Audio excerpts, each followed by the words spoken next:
Good afternoon, everyone. Thank you for joining us. I'm Beth Stewart, and on behalf of the Texas Oral Health Coalition, welcome you to today's presentation entitled Integrating Tobacco Cessation Support Resources to Improve Patient Access, presented by Ashley Lamatra. Ms. Lamatra's presentation is provided in part by a grant funded by the Texas Department of State Health Services to work with healthcare entities to integrate the eTobacco protocol with a direct referral to the state's Texas Quitline. The UT Tobacco Research and Evaluation Team provides support to healthcare systems for the implementation of tobacco cessation support strategies by referring patients who use tobacco and wish to quit to the Texas Quitline. Services are confidential, HIPAA-compliant, and free. Their team can provide assistance to healthcare systems, including clinics and health departments, with an electronic medical record or electronic health records to help them explore and leverage any referral method that is appropriate for them, and especially for the eTobacco protocol. Dental providers may earn 1 hour of continuing dental education credit for submitting the completed online evaluation. So I'm pleased to introduce you now to our presenter, Ashley Lamatra, who is a Senior Outreach Program Coordinator. Go ahead and hold it down. For the Tobacco Research and Evaluation Team with the University of Texas at Austin, Kinesiology and Health Education Department. She works with healthcare systems across Texas to help integrate the electronic tobacco cessation referral tool into electronic medical or health records and connects them with the Texas Quitline. She also works on the Texas College Tobacco Initiative, working with community and junior colleges and trade schools to incorporate Peers Against Tobacco programming on their campus. Ashley received her MPH from Texas A&M University, where she also worked on the Texas Youth Tobacco Awareness Program. She has extensive experience in tobacco policy work and chronic disease media campaigns at the local public health level. She has presented at numerous conferences and on several webinars regarding tobacco and co-authored several publications regarding tobacco prevalence and cessation. So please help me welcome Ashley Lamatra. Ashley? Hi, thank you so much. I'm going to go ahead and share my presentation.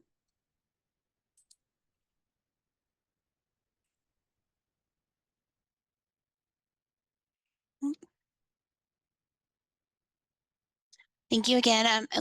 Like I was introduced, my name is Ashley Lamatra. I'm with the University of Texas at Austin in the Tobacco Research and Evaluation Team. So thank you so much for joining me. I'm excited to talk with you all about increasing access to tobacco cessation through referring patients who are interested in quitting to the Texas Quitline.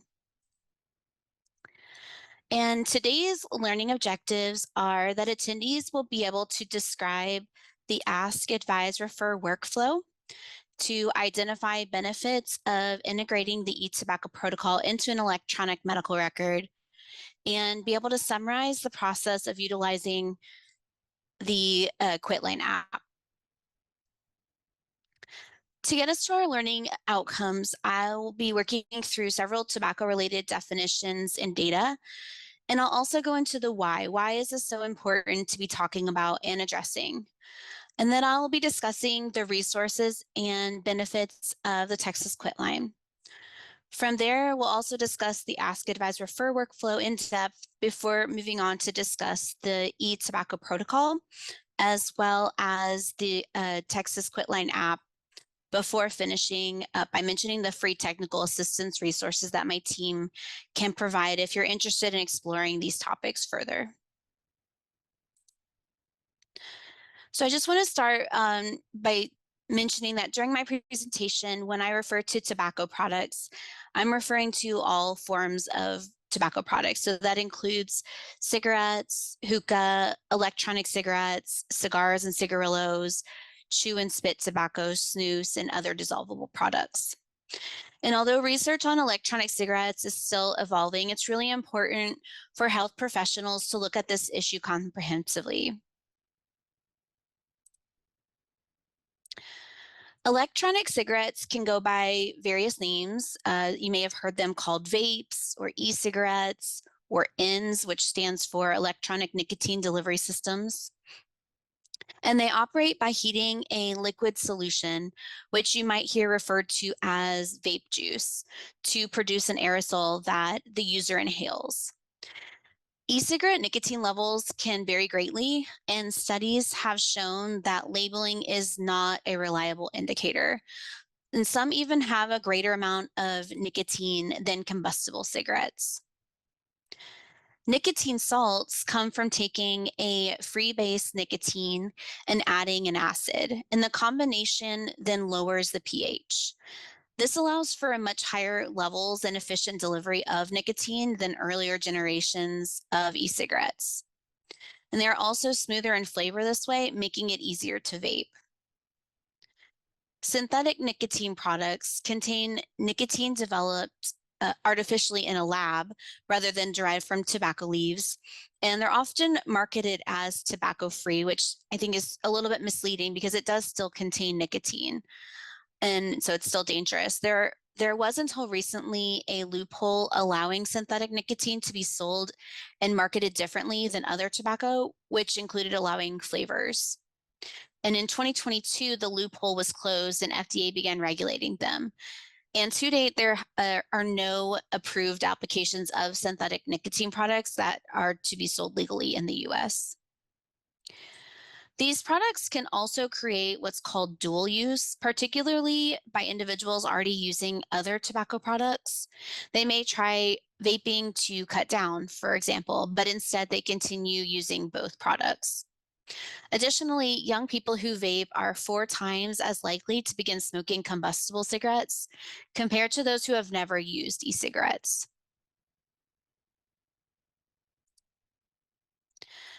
Tobacco can cause oral cancer and gum disease, as well as other oral health problems, can also increase the risk of periodontitis and periimplantitis, caries, dry socket, and halitosis.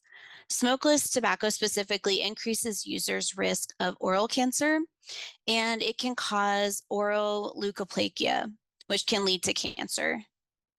Studies have shown that vaping may contribute to gum disease as well as more cavities, possibly from the added acidity. And a study showed that the oral microbiome of e-cigarette users without gum disease looked like the microbiome of people with periodontitis. Periodontal disease is normally seen more in adults, but is now being seen in younger people, which can be tied to vaping. And then looking at the bigger picture, studies link gum disease with a higher rate of strokes and higher blood pressure.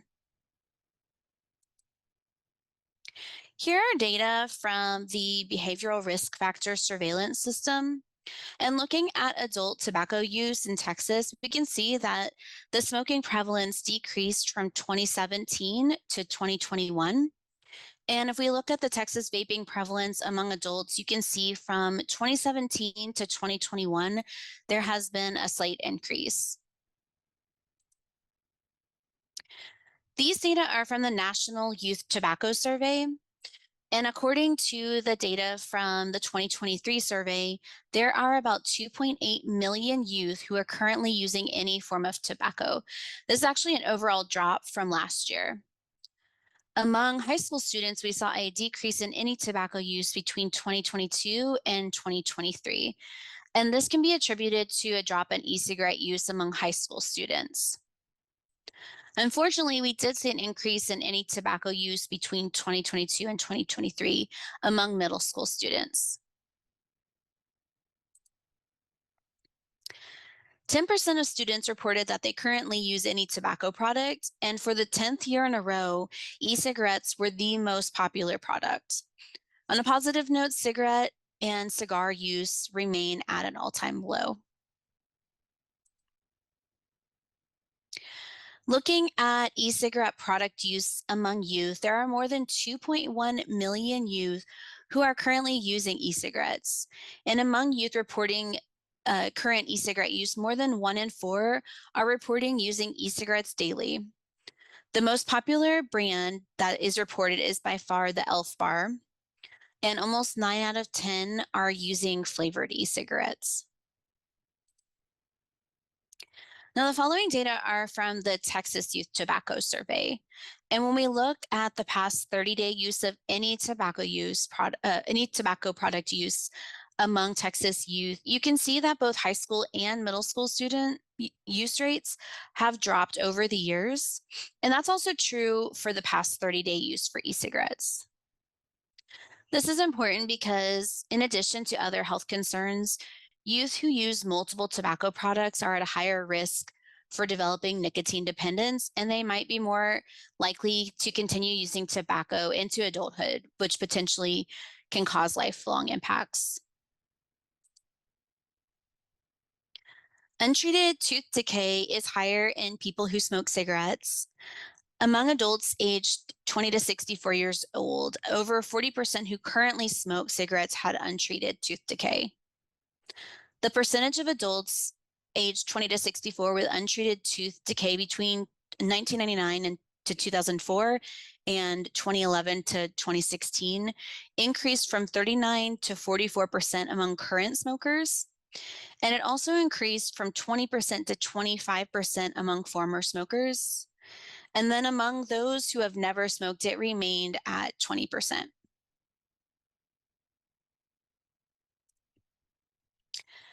Looking at older adults who smoke cigarettes, they are twice as likely to have untreated tooth decay as those who never smoked. About 1 in 3 adults age 65 or older who smoke cigarettes have untreated tooth decay. And people who smoke are 3 times more likely to lose all of their teeth. If you look at the percentage of adults age 65 or older who lost all of their teeth between 2011 and 2016, 43% were smokers and 12% were non-smokers. And 4 in 10 older adults who currently smoke cigarettes have lost all of their teeth. Now, we know that cigarettes have over 7,000 chemicals, and at least 69 of these are known to cause cancer. Cigarette smoking alone kills 28,000 people every year just in Texas, and it kills 480,000 people every year across the entire United States, which includes 40,000 deaths from secondhand smoke exposure. Tobacco use costs the state of Texas more than $34 billion in healthcare expenditures and lost productivity. And tobacco use is the leading cause of preventable death and disability. It causes cancer, heart disease, stroke, diabetes, and lung disease. I just wanted to run through a few examples of the impact tobacco use has on patients with chronic diseases.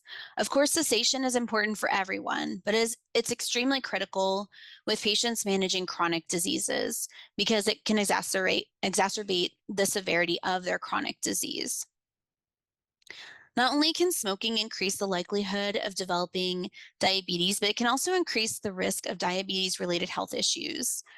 Nicotine and other chemicals in tobacco impact the body's response to insulin, meaning that people who smoke may need higher doses of insulin, which can have negative health effects, including kidney disease and circulatory problems, just to name a couple. And people with HIV are 2 to 3 times more likely to smoke than people without HIV. Those with HIV who smoke have a higher risk of respiratory tract infections, including bronchitis, bacterial pneumonia, and tuberculosis. And smoking can also affect the metabolism and effectiveness of some medications that are used to treat HIV. About 70 to 80% of people with substance use disorder smoke, and 50% of deaths among those with an alcohol disorder who also smoke are from tobacco-related diseases. Now, I want to address a few myths. So myth number 1, occasional or social tobacco use or vaping isn't a big deal.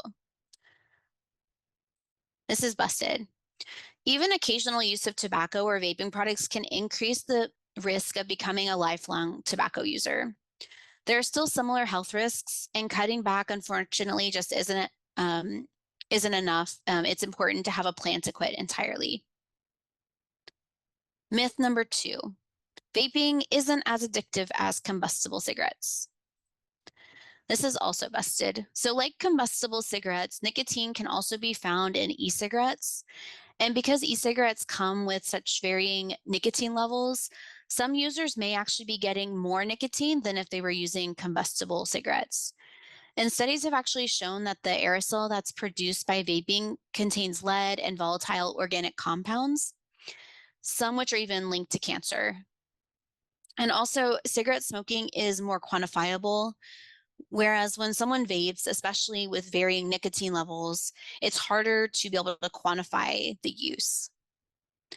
And lastly, researchers are still gathering the long-term effects of vaping, so we really don't have the entire story. Myth number 3, it's too late to quit, the damage is already done. This is also busted. It is true that the longer that you use tobacco, the more damage is done to your body, but at any age, the sooner an individual quits, the sooner health improvements can be seen. And I'll talk about that a little bit more on the next slide. So looking at the benefits of smoking cessation over time, you can see the improvements that can be made starting at just 20 minutes, where smokers can start to see their blood pressure and their heart rate drop. Within just a few days, the carbon monoxide level in the blood drops to normal. After 2 weeks to 3 months, the blood flow improves and lung function increases. After 1 to 2 years quit, the risk of a heart attack drops dramatically. After 5 to 10 years, the risk of cancers of the mouth, throat, and larynx are cut in half, and the risk of stroke decreases. After 10 to 15 years, the risk of heart disease is decreased to half that of a current smoker. And after 15 years of cessation, the risk of coronary heart disease is close to that of a non-smoker.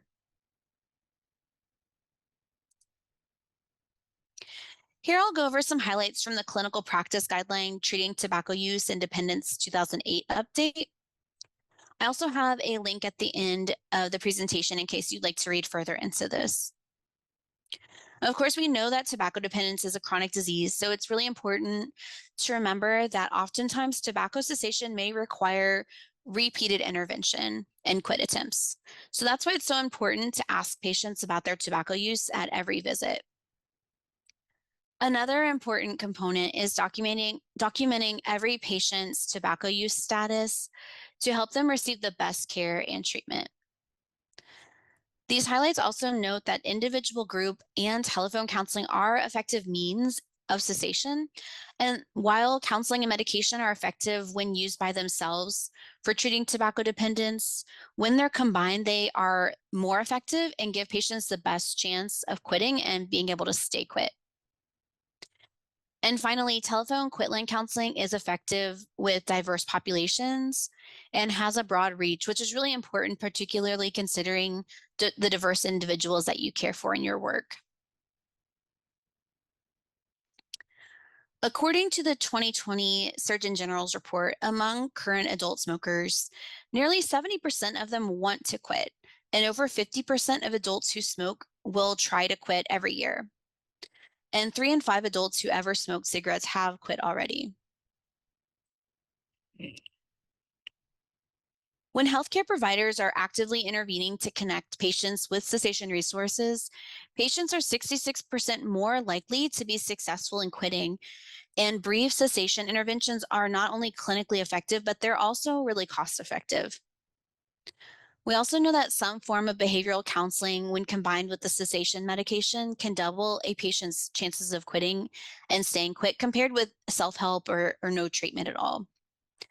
In fact, fewer than 5% of people who quit without assistance are successful in quitting for more than a year. But unfortunately, many healthcare systems aren't consistently collecting data or referring to the Quitline.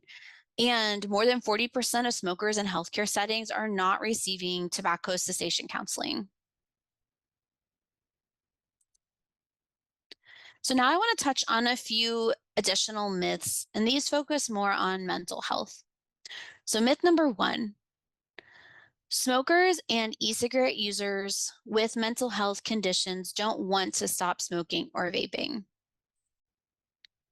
This is busted. This is just not true. A study of smokers in treatment for depression indicated that 33% wanted to quit forever, 47% wanted to reduce their smoking, and only 20% had no current interest in quitting. A study looking at cessation with vaping among US teens between the ages of 12 and 17 showed similar motivation to quitting among teens with and without anxiety and depression symptoms. And quit attempts across the two groups were consistent as well. Now, myth number two, smokers and e-cigarette users with mental health conditions can't quit smoking or vaping. This is definitely busted.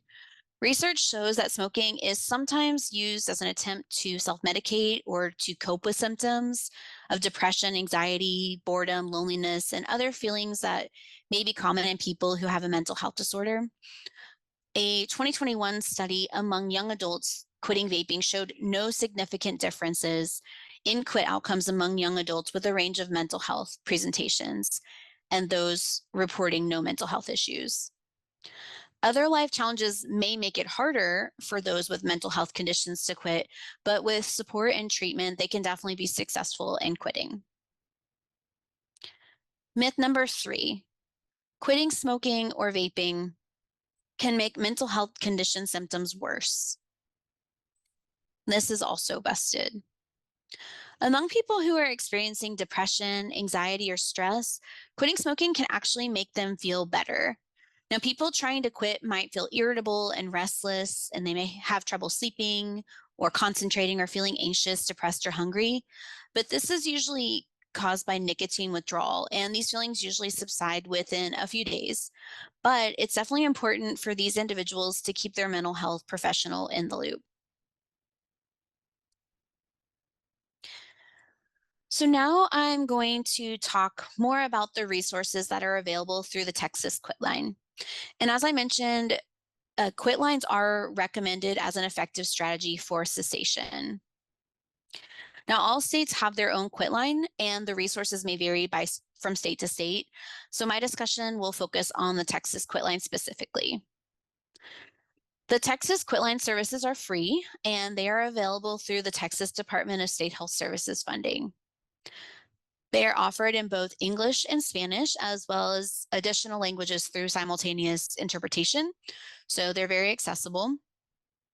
Calls are answered and counseling is available 24/7. So it makes it really convenient for individuals who may be quitting and who might need that extra support when cravings come up, even if that happens to be in the middle of the night, it's 24/7. So it's no problem at all for them to be able to reach someone. And then the service is private and confidential. It's also HIPAA compliant. The Quitline offers some really great benefits. These include up to 5 counseling sessions for patients who are 13 or older. And patients who are at least 18 also qualify for free nicotine replacement therapy, which could include gum, patches, or lozenges. And these are mailed directly to the patient's home, which is nice. It doesn't impact potential transportation barriers that some individuals may have. And referrals from providers can be made at any time, and patients can enroll up to 2 times per year. The Quitline will keep track of how many times a patient has been enrolled, though, so providers don't need to worry about keeping track of any of that. So, for example, if a patient has already been enrolled, but maybe they only made it through 3 of the 5 counseling sessions, if the Quitline receives another referral from a provider, they'll reach out to the patient again and try to pick right back up where they left off and try to finish those remaining sessions. So again, if providers make the referral, the Quitline will take care of the logistics. There are a few requirements that the Quitline has. Patients being referred to the Texas Quitline must have a Texas address, and that's just so that they have a place to mail the nicotine replacement therapy. They also need to have a working US phone number so that the Quitline can reach out and schedule those counseling sessions. And then, as I mentioned previously, in order to receive counseling, patients need to be at least 13 years old. And to receive the nicotine replacement therapy, patients need to be at least 18 years old. They also need to be ready to quit within the next 30 days, and I'll go more into why that's important shortly. It will also be important for patients to make sure that they answer when the Quitline calls. It may come up as an unknown number, so just remind them to answer all calls over the 48 hours following the receipt of the referral. It's really nice though, because the Quitline will proactively call the patient. So once they agree that they're interested in tobacco cessation, you don't have to hand them a card and hope that they call when they get home, because that just doesn't always happen. So the Quitline will be proactive in taking care of that. So once a referral is made by a healthcare professional, once the Texas Quitline receives the referral, the patients will receive a call from the Quitline within 48 hours. And they will make up to 5 attempts to reach the patient. So it gives the patient a little flexibility in case they miss the first call or two. And once the Quitline reaches the patient, they'll ask a few questions to help tailor the program to the patient's needs, and will set up the first counseling session with their Quit coach. Quit coaches are extensively trained and will connect with patients on up to 5 telephone counseling sessions that they'll work together to schedule with the patient. And the patient also receives the nicotine replacement therapy delivered to their home, and if they're old enough to receive it.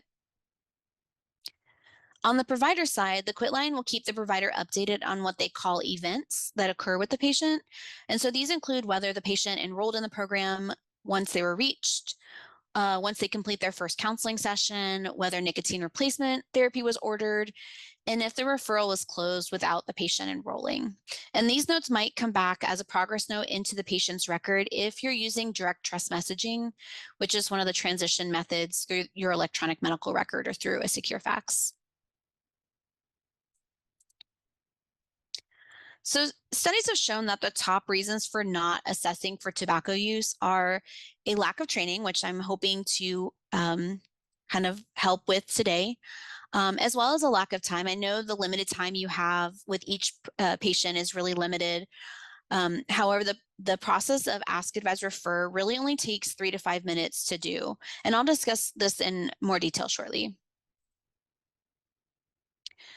The stages of change model can be used to think in terms of a patient trying to quit using tobacco. So starting in the pre-contemplation stage, at this point, they don't see their tobacco use as a problem or see how it impacts their life.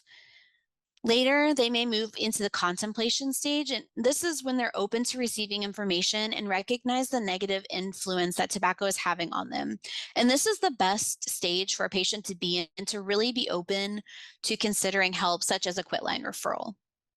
This is the stage that they would likely reach the I'm ready to quit within the next 30 days point. So from there, they may move into the preparation stage, and this is when they may start planning to make a change, such as quitting, and making more decisions on how to move forward and start gathering those resources that they'll need. From there is the action stage, which is when the behavior change takes place. And then next is the maintenance stage. The patient can begin using the resources and support that they put into place during the preparation stage, such as their counseling sessions and using the nicotine replacement therapy. Now, they may continue on in the maintenance stage, but they may also go into the relapse stage. And it's really important that they are reminded that this is an addiction and it's quite normal to have those relapses. Especially someone attempting to quit for the first time, it can be really discouraging to have this setback, but it takes an average of 7 to 11 times for someone to be able to quit and stay quit. So if they do relapse, they can jump right back on and try again. So it's important to encourage them to do that. The Ask, Advise, Refer workflow is an evidence-based approach to tobacco cessation. It's a pretty quick process, and as I mentioned previously, it only takes between 3 and 5 minutes. I'm going to cover each of these steps more in depth, but the steps include asking the patient about their tobacco use, advising them on the importance of quitting, and then referring the patient to cessation resources.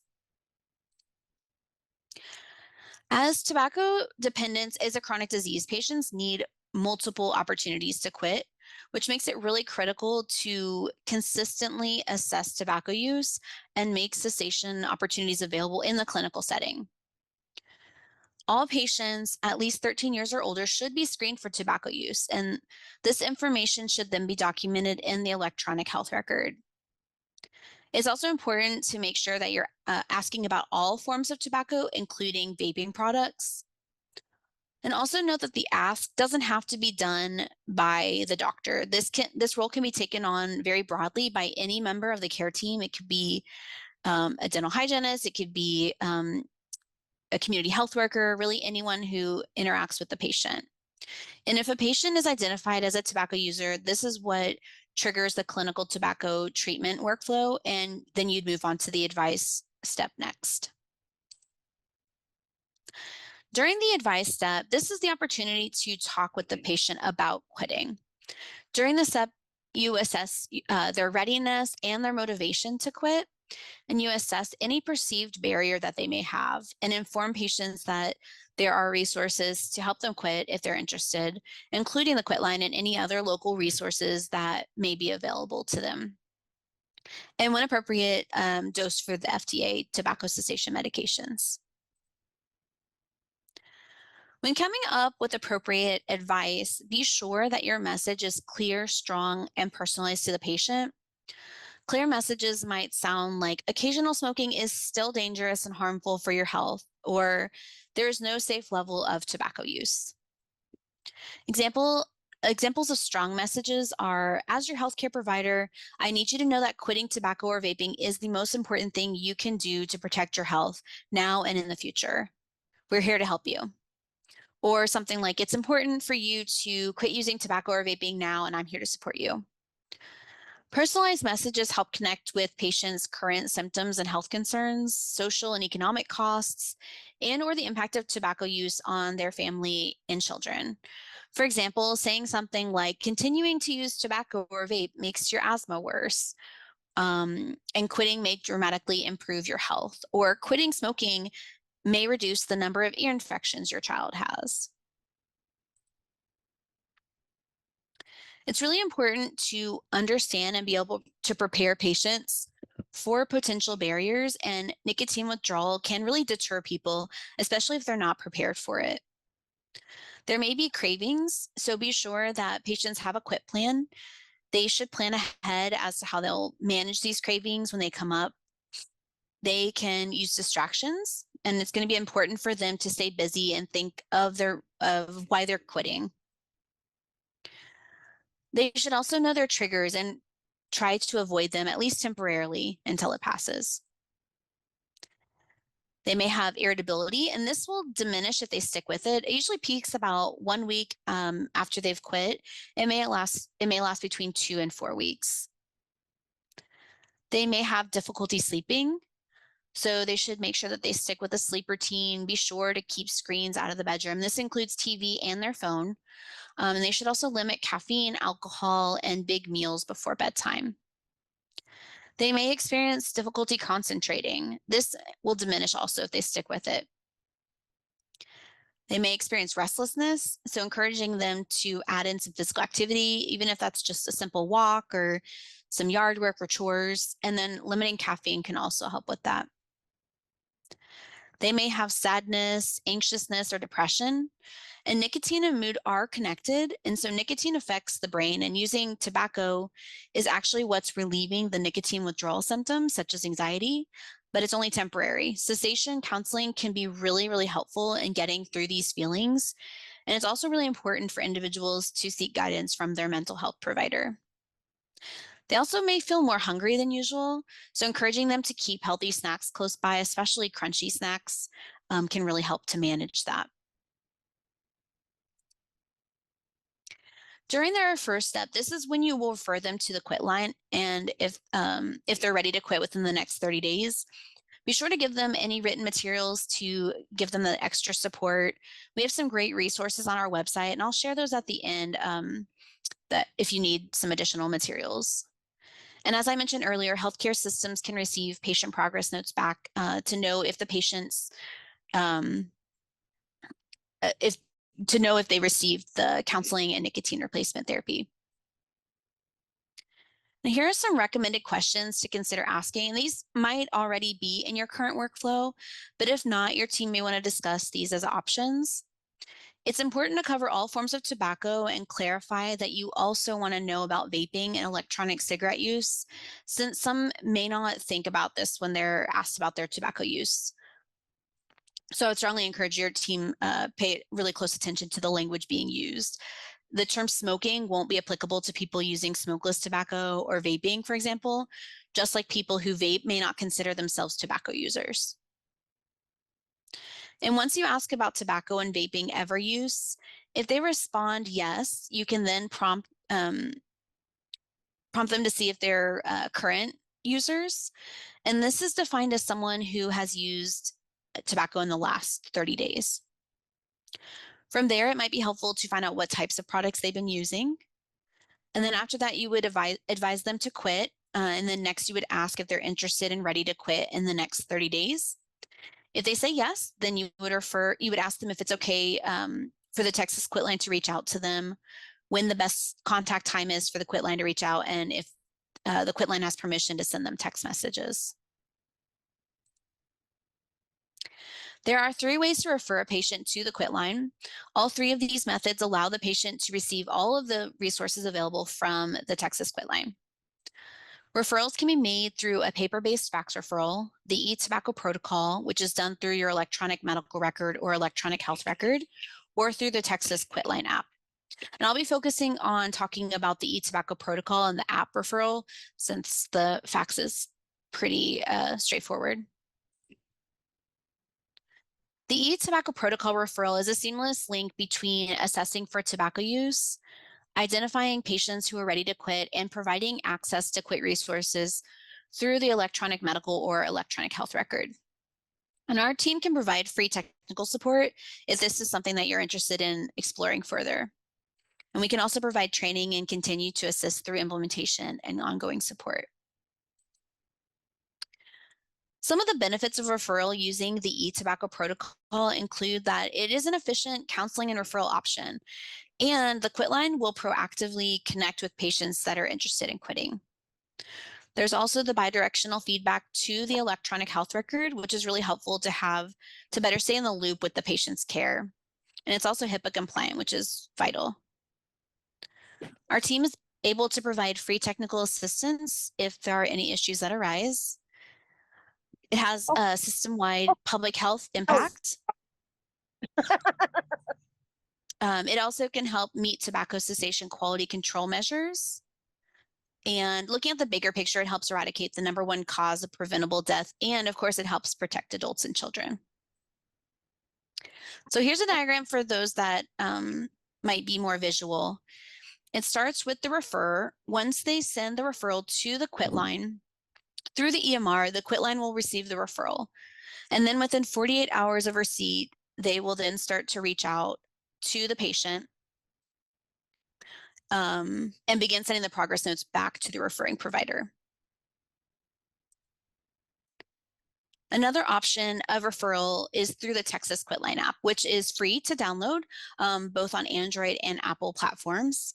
And the benefit of using the app is that it's a really great option if you have community health workers or other mobile staff that are in the field and don't necessarily have easy access to the electronic medical record to do the referral in their regular work environment. And the patient will receive the exact same benefits of counseling and nicotine replacement therapy as those referred through the eTobacco protocol or fax. And the app is also a nice alternative if for some reason the eTobacco protocol isn't an option for a healthcare system. And of course, it's also HIPAA compliant. I'm just going to run through a brief, I'm going to go through a brief rundown of the app. You'll need to set up a profile before using the app. And this is you only have to do this the very, very first time that you set up the app. And the profile will identify the person who's referring, as well as the associated agency. So you will enter your name. You can see that in this example, I've used my name, and then follow with your email. Another important part of the profile is the question, are you a HIPAA covered entity? Now, I've answered no for being a HIPAA covered entity, as my employer is not, but many healthcare systems would likely have a different answer to that. And the answer to this question does not change any of the services for anyone who's being referred. It just lets the Quitline know if protected health information can be shared back with the agency. So some agencies may select no if they feel that it's unnecessary to receive the report back from the Quitline. Yeses should only be selected if the phone number that's provided on as the clinic fax is secured as a HIPAA-compliant agency.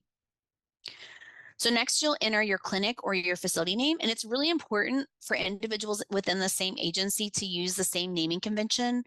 For example, if you're with ABC Hospital and there are multiple locations, your location may choose to list ABC Hospital dash Springdale Clinic, for example, and everyone else completing a provider profile who's also with ABC Hospital Springdale Clinic would use the exact same naming convention. And this is important because the Quitline releases a monthly aggregate report that's available to any referring agency. And if your clinic name differs at all from others from your same agency, the data don't show up together. So it's just a little bit more difficult to tally together as a single entry. The following are screenshots that provide an idea of how the app works. And this is from the Advice tab. And you can see on the top right-hand corner that the app is bilingual, and it's really easy to be able to toggle back and forth between English and Spanish if that's helpful with who you're working with. This section is really helpful as a prompt and quick reminder on how to move through the Ask Advise Refer model, as each of the Ask Advise Refer boxes will expand to offer ideas of questions or statements to make during each component. So if you're not using this on a daily basis and need that little refresher, this is really helpful.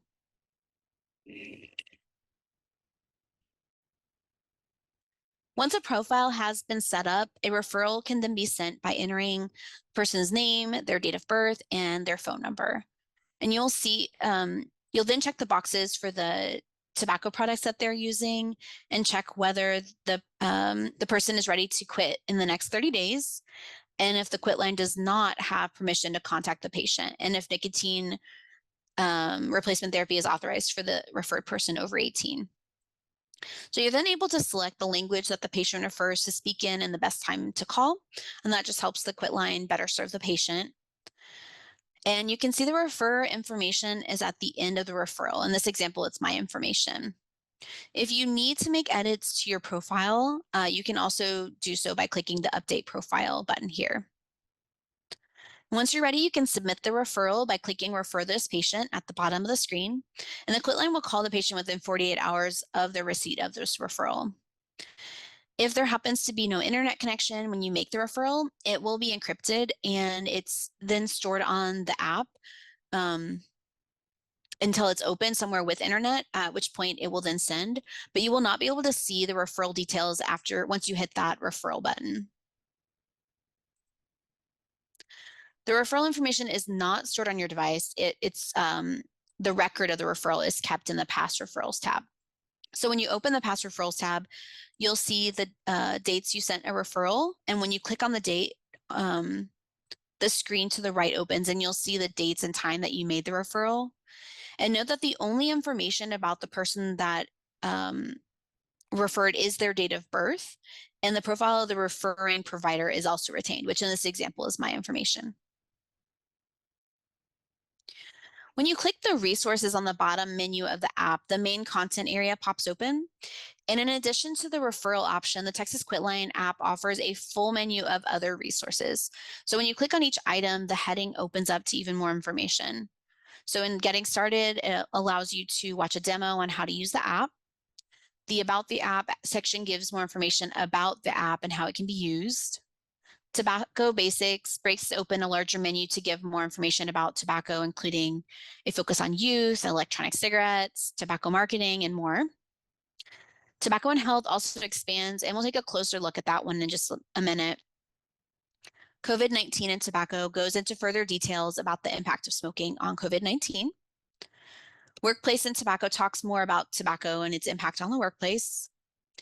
Community Health Workers Resources is a really great review of the role of community health workers in the process of reaching the community about tobacco and the stages of change model. Professional Development Resources for your CHWs has more great links for trainings and resources specifically for community health workers. Provider Resources is a really good review of the role of healthcare providers in reaching patients looking to quit tobacco. It has some really great resource links as well.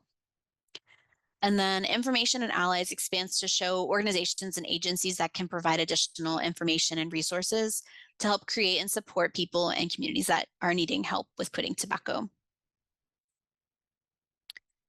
And the Tobacco and Health menu provides specific talking points for referrers who are talking with community members about how tobacco impacts their specific health concerns. For example, you can talk with someone about um, how tobacco use impacts their oral health, or any other things like diabetes or heart disease. And this is also another just a reminder that you can toggle easily between English and Spanish. So in case you're talking with someone and it's easier to open the tab and let them kind of read through it, that's also an option. Here are a couple of screenshots to show some of the videos that are available in the app, and you can brush up on your motivational interviewing skills, as well as learn more about tobacco marketing to youth. So lastly, I want to summarize the free technical assistance that our team can provide. If your team is not already using the eTobacco protocol or are using it but want to review and improve your process, we can host an informational conference call and help with workflow planning. We can also provide training to healthcare professionals and community health workers on the Ask Advise Refer protocol and the importance of tobacco prevention.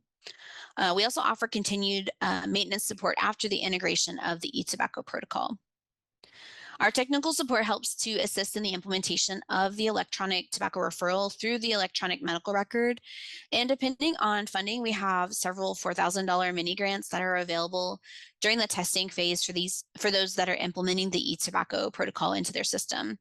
So once a healthcare system is using the referral system, the Quitline shares a monthly aggregate report of the referrals that are made to the Quitline by healthcare system, and we're able to share that out with healthcare systems. There are also multiple handouts that are available for patients to help walk them through what to expect once a Quitline referral has been made and what prevention messages, and other prevention messages, which those can also be accessed on our website. I'm not really going to go too much into the weeds of this slide, but I did want to note that tobacco cessation and counseling are covered by Medicare, Medicaid, and by most private health plans. And this may be something that your billing team might want to look into a little bit further. So providers may be interested at looking into what treatment and what treatments are covered and to what extent. So that these are some suggested questions to ask payers. And I'll share the link to this full document at the end of the presentation if you want to look into it more. So just to summarize, document every patient's tobacco use status. That's super important. Counseling and medication, when they are combined, are more effective and give your patients the best chance of quitting and staying quit. The Texas Quitline is free, and it offers up to 5 free counseling sessions for those that are at least 13 years or older, and free nicotine replacement therapy for those that are 18 or older. Ask if the patient uses tobacco, advise the patient to quit, and refer them to the Quitline. And referrals can be sent through fax, eTobacco protocol, through your EMR, or through the Texas Quitline app. These are some helpful links that you may find useful that I may have mentioned throughout the presentation. This includes the link to the Treating Tobacco Use Independence 2008 update that I briefly highlighted earlier. Also listed here is the billing guide for tobacco screening and cessation from the American Lung Association. And I've also listed the link from the Department of State Health Services free tobacco prevention brochures, as well as our UT Austin tobacco research and evaluation page, which has many resources that I previously mentioned. So make a commitment, address tobacco use with all of your patients. At a minimum, make a commitment to incorporate brief tobacco interventions as part of your routine patient care. And remember to ask, advise, and refer. Thank you. Wow. Ashley, what an informative presentation. My head is spinning. You all have done so much work on putting this together. This is really outstanding. I just love this. And so now, thank you again for this wonderful, informative presentation. I do want to open it up for questions. So you can either unmute yourselves or type your question in the chat box if anyone has any questions. So while they're typing, I don't see any right now, but while they're typing, I had one question, and that was because you'd mentioned these middle school students getting a hold of the vaping and all of that, and how it's increased. How are they purchasing that? Is there a legal age of in Texas of individuals that can purchase tobacco products? So the minimum age is 21 to purchase tobacco legally, but it's not too difficult, unfortunately, to get it from friends or family members. Occasionally, they may be able to illegally purchase it in convenience stores if they have a fake ID. And do they sell them online also? Yeah, they do. They do. Yeah, and those sites have to have, they're required, or they're supposed to be, they're supposed to have on their verification of age. Mm-hmm. Okay. There was another question I had, and that was because you covered all the different types of cancers that tobacco can cause. Can tobacco products, and I'm thinking like snuff and chewing tobacco and things like that, can they cause stomach cancer? Or is there any research on that? I think there is. I'd have to look to confirm, but I'm pretty sure there have been links to stomach cancer just Yeah, because of some of the, saliva kind of swallowing a little bit of that. exactly. Yeah. Okay. Any other questions? Um, so from what I understand, that anyone, it doesn't have to be a healthcare provider, but anyone can download that app and share that information and even refer their friends or family that might be smoking or using tobacco products. It can still get through that way. But Yes. how Hmm. easy you have made it for dental hygienists and dental assistants, anybody working in healthcare, your community health workers, to make these referrals. It's come a long way since just offering a telephone number and giving out a card, which, 20, 30 years ago, that's what we did. So this is a wonderful, wonderful program that you've got going on now, this protocol. When did this come Yeah. out? Has this been out for? The Quitline Yes. or Uh-huh. oh, it's been around for a long time. But for a while it was just the fax referral. And so, like you said, it's come a long way Yeah. where we now are able to integrate it into electronic health records, electronic medical records, and then the app. And one of my favorite pieces of it is that the Quitline will then, call and reach out to the patient. So like you said, you give them a card, and sometimes it's, things come up, they don't get around to it, they lose the nerve. And so sometimes they may need that extra little push, the Quitline calls, they're on the phone already, they might as well check it out. So it increases the compliance of enrolling in the program.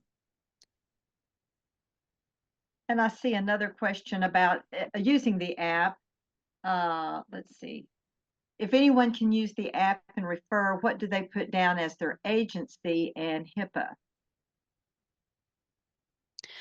So if it's an individual just out in the community that isn't setting up a profile as their healthcare system, just on your own time or whatnot, you could just put your name or none under the agency, and you would not be a HIPAA compliant entity.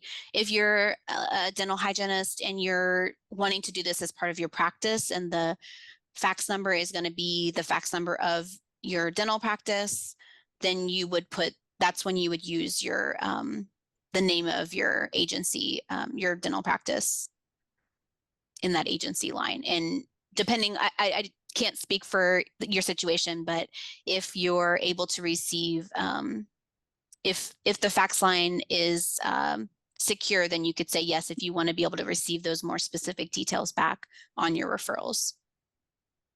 but select no for everyone else. Yeah. Yeah, if you're just doing it not with your entity as an individual in the community, then you would likely say no.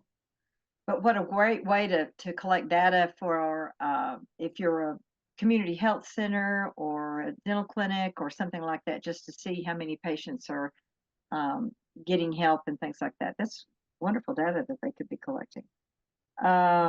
What else? Does anybody else have any questions? I'm interested. Does anyone already use this? Are you using it in your practice already?